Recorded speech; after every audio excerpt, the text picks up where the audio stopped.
me it's the perfect time.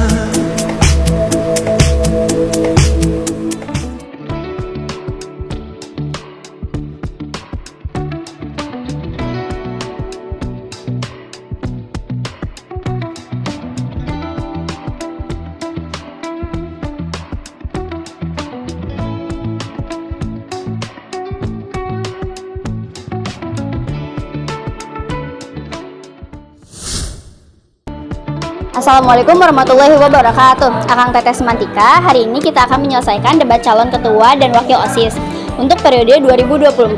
Acara ini adalah kesempatan emas untuk mendengarkan dan menganalisis pemikiran dari masing-masing calon yang siap memimpin dan mewujudkan perubahan di sekolah kita. Kita simak.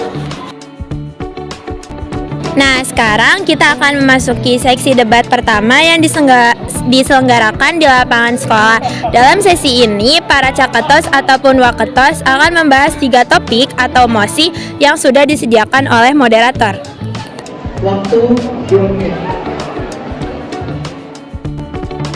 Nah, dalam sesi debat pertama ini, terdapat 2 pihak yang akan beradu argumen, yaitu pro dan kontra.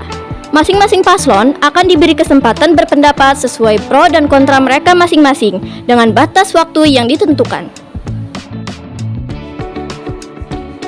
Pertama kita adalah mengenai hak siswa dalam pengambilan keputusan terkait OSIS dan MPK.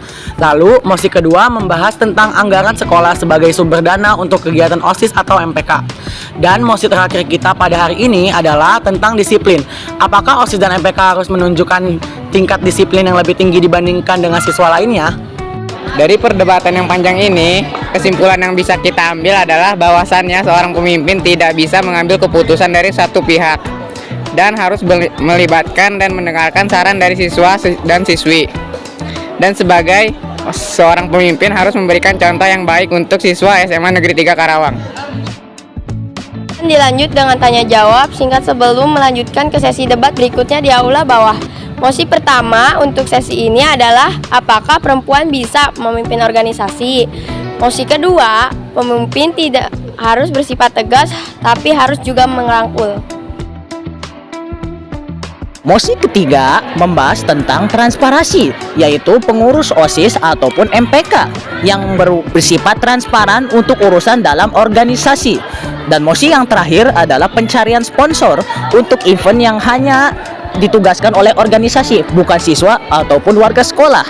Jadi kesimpulan yang digaris bawahi ini adalah bahwa menjadi seorang pemimpin tidak melihat dari seorang gender, melainkan seorang sikapnya.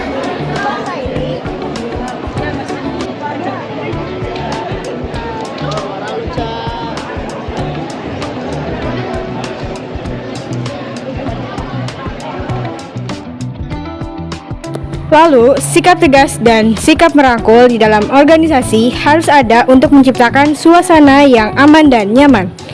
Serta, seorang pemimpin memiliki transparan kepada anggota untuk membantu kelancaran berjalannya program kerja.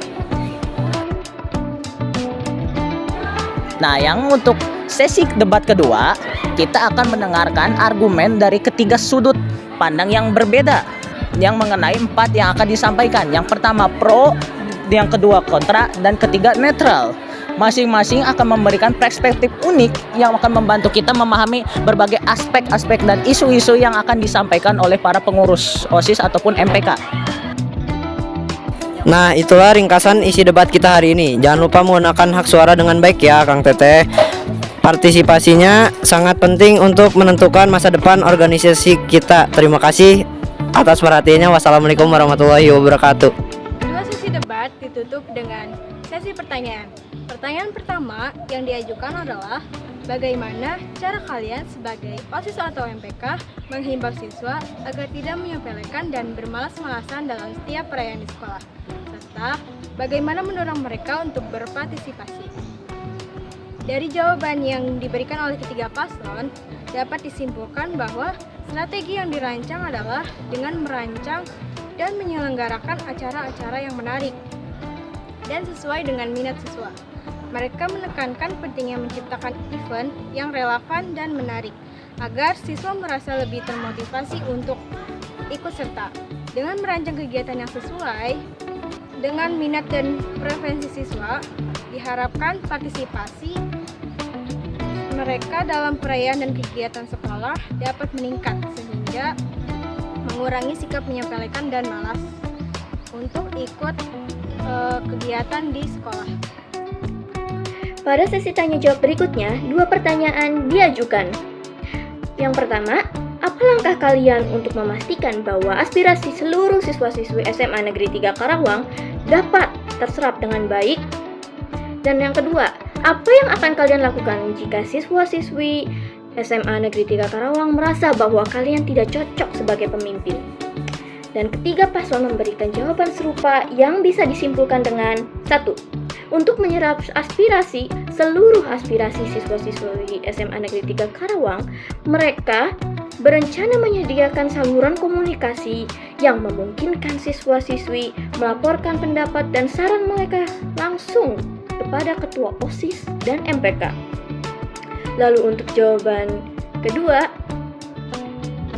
jika ada kesalahan fatal atau ketidakpuasan dari siswa dan siswi SMA Negeri 3 Karawang mengenai kepemimpinan mereka, mereka akan mendengarkan semua masukan dan saran yang diberikan.